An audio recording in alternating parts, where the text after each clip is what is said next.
And now the new study linking vitamin D and cancer in a way we've never heard before. Doctors know that low levels of the vitamin can lead to a host of illnesses, but now research suggests that vitamin D might actually hold the key to fighting cancer. John McKenzie has a story. The studies just keep coming, the evidence mounting.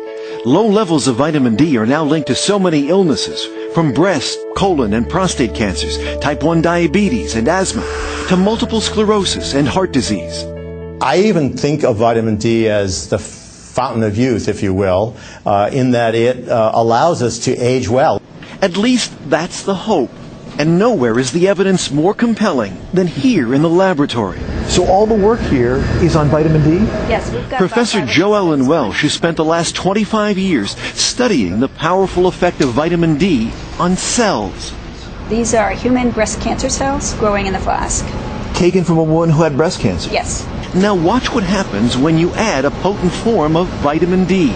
Within just 4 days, half those cancer cells are dead. It looks like the cancer cells have basically shriveled up and died. The longer they're treated with vitamin D, the more of an effect we see.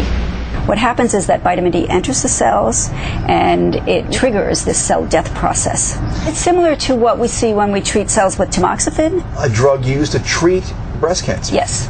That's amazing. It is amazing. It's a very dramatic effect. That was just the beginning. Researchers here then took human breast cancer cells and injected them into mice. Tumors quickly began to grow, but when the mice were treated with vitamin D, the tumors began to shrink. Look, this one was reduced to half its size. The one here disappeared entirely. Similar results have been seen on colon and prostate tumors in mice. The real test, however, remains. Will vitamin D work this way in people?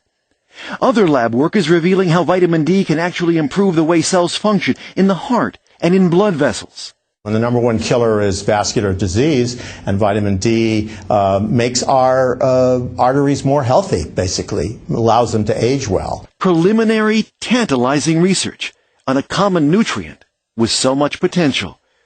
For Good Morning America, John McKenzie, ABC News, Albany, New York.